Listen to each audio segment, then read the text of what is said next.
to a simmer, and then you'll have barbecue sauce. So now that we have the beef out of our pot, we're going to start adding some of our vegetables. This is roughly 2 cups of onions, give or take. So we've got some green peppers, and we're going to add some sweet red pepper.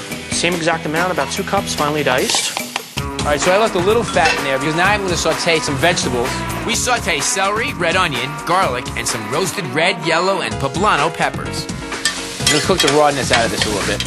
And I think those are soft, so what are we going to add next here? Let's see. We've got dark brown sugar, and that's about a tablespoon of sweet paprika. And this is the part where you actually have to be really careful, because now that you've got dried spices in the pot, now is when you're going to burn this. I think you should let it cook with the barbecue sauce for about 10 minutes, at least 10 minutes, 10 to 15 minutes, at a slow simmer. We're going to add some Worcestershire sauce. We've got some red wine vinegar, which is really one of the key ingredients to this dish. Yes, but I will tell you, if I remember correctly, having looked at the recipe, this is not what we use in the restaurant.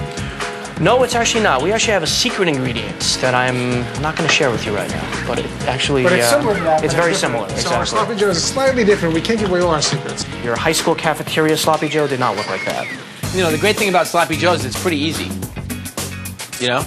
I mean, it's ground beef, some barbecue sauce, toast some bread. And at this point, what you're going to do is you're going to lower your temperature. Doesn't that look great? I'm going to cover that up. And that has to cook for a minimum of 1 hour. How about if we make a little garlic butter and then toast the bread so it gets nice and crispy? Good. And then rub it with some garlic butter. Okay. Now, most sloppy joes classically are on a roll. A bun. A bun, right. We're going to use a good quality sourdough bread. I'm going to cut it rather thick, actually. Just your basic white, squishy, packaged supermarket hamburger roll is the very best roll for a sloppy joe. What do you think, Andrew? I agree. I'm not going to do open face. I'm just cutting it in half, sort of like a free-form sandwich. Very chefy. Very nouveau. It's adorable. It can look good. This is not, what's the big deal? I'm putting 1 sprig of parsley. When you assemble them, there's no way this meat's going to stay on this bun. It's going to be everywhere. Whoops. I'm making a mess. It's sloppy joe. Come on. It really is spicy. Whew. I think that this is a little intense. It needs molasses, and it needs ketchup, and a little brown sugar. Those are the keys. I pick this thing up. I mean, it falls all over the place. There's no way to eat that. It's supposed to. But it's very messy. So I would eat it with a knife and fork. Yeah, I think it's lovely. I mean, not visually, but... You know, you can really be inventive with it. It's sort of a newer version of it. It's less sloppy in the sloppy joe department. So this is Schnippers' famous sloppy joe. All right, Schnipper brothers, our food fight might get a little sloppy, but we got a neat joe that's going to bring the heat. Okay, so who knows exactly what goes into a sloppy joe? Let's hear it. It's pop quiz time as John and Andrew Schnipper demonstrate how to make sloppy joes for an all-ages crowd at their Manhattan restaurant. How about broccoli? Is there broccoli in a sloppy joe? But we're down the block and closing fast with some answers of our own. We're going to go sort of barbecue style on our sloppy joes, you know, just to kind of switch it up a little bit. Try to make them a little bit less sloppy. What's up, guys? You want to brown them, you want to get them what's known as translucent. Does anybody know what translucent is? Translucent means clear. What's up, guys?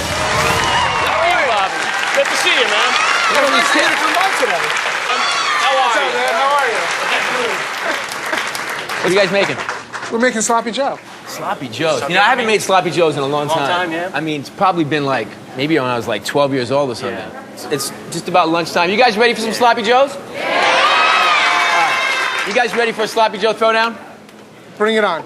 Yes or no? You want to huddle up? We are ready. You ready? Absolutely. All right. I'll take the challenge. Bobby Flay just walked in. Challenge us to a throwdown. We're ready to rock and roll. We happily sloppy accept joe. it. And we're ready to go. You guys ready for a sloppy joe throwdown?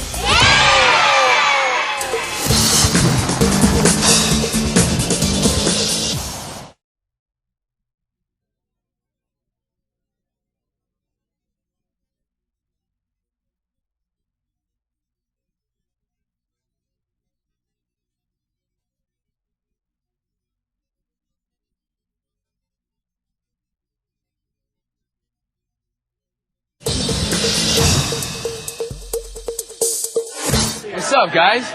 John and Andrew Schnipper seem surprised when I hit them up for a sloppy joe challenge. Surprised, but not sweating. Serve a lot of it, people like it. I'm not too worried. But they're not afraid to help their chances any way they can. We may add our secret ingredient, but we're going to keep it the same. So after a quick poll of the audience, How old are you guys? 8-year-olds and 9-year-olds, very, very tough critics for Sloppy Joes. it's time to get sloppy. Kids are very excited.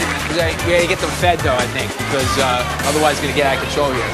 Spice will definitely be a factor. Frankly, I didn't really like it in the test kitchen. I thought it was a little spicy, so I feel like we already have a ways to go, and it looks like we have a very tough crowd here. They don't look like foodies as far as I can tell. So I'm betting they're gonna like the traditional, but we'll find out. We're going to cook these peppers and get these peppers really cooked with the onions and get a lot of flavors going in there. I'm grinding the ground beef. We have the onions and some celery. And I'm gonna put some roasted red peppers and yellow peppers in here as well, and some garlic. I don't like the celery idea in the sloppy joe. We'll see what happens. I'm making the garlic butter that goes on our sourdough bread. We're not serving our sloppy joes on buns. We're serving it open-faced on sourdough. So we got some yellow peppers there. Yellow, A little more colorful? red, a little poblano peppers, onions, garlic, and some celery. So it's safe to say it's not the sloppy joe you had as a kid. No. So will that scare Andrew's daughter away? Are you gonna try my sloppy joe? She's loyal. Andrew, do me a favor. Give me the spices over there. You got it. So we have paprika, Paprika, sugar. Maybe it's my influence, but the Schnippers get a little carried away with the hot pepper. Maybe you should have made it so spicy, John. What do you think? No, this is not going to be spicy. That was a pinch, but I think that it's going to be okay. No, it's barbecue sauce. Barbecue sauce. Oh, I could have guessed that. You know, we're starting with a base of a barbecue sauce that has a little spice to it. And then what I did was I took some ketchup and I added it to the barbecue sauce because now that I'm feeding 8 and 9-year-olds, I want to make sure I don't blow them out of the water. And now we are going to add our secret ingredients, but I'm not going to tell you what it is. Smell that. See, now that smells like our sloppy joe. Here we go. Now we're getting close to having sloppy joe. Is that sliced bread I see over there? Yes, I'm going to take some garlic butter and just brush the butter and then make toast out of it, basically. Garlic butter on a sloppy joe? Yeah, I know. That's interesting. That's not going to hold the sloppy joe with that hole in it. Yeah, that's going to be a problem, isn't it? That's going to be a problem. We're making these very sloppy joes. We're getting sloppy, and the Schnippers keep upping the ante. I want to pull out all the stops today, so I'm putting actually a little bit of this cooking liquid back in here. It's got a little bit more fat than usual, but I think it's going to give it a quality that's going to be pretty special. Their sloppy joe is dry, but I have the opposite problem. I'm just getting rid of some of the excess fat. Once the oil's out, it's time to put it all together. Barbecue sauce for onions, celery, garlic, roasted peppers, and then the ground beef. Now we're going to let it cook together. It looks like sloppy joe, except for the yellow peppers. Is it too dark? It doesn't look so dark. It's very moist. Yeah, we're gonna dry it out a little bit. While our sloppy joe cooks down, we get our garlic bread ready for toasting. Here, toast some buns now. All right, so John, I think we're ready to switch pots. With no warning, the Schnippers try to seal the victory by switching their on-camera sloppy joe with a pot from the restaurant that was made the day before. We believe that you should never eat a dish like this the day it's made. So we let this sit overnight, and overnight I think it gains a lot of flavor because we're up against big competition and we need to pull out all the stops. So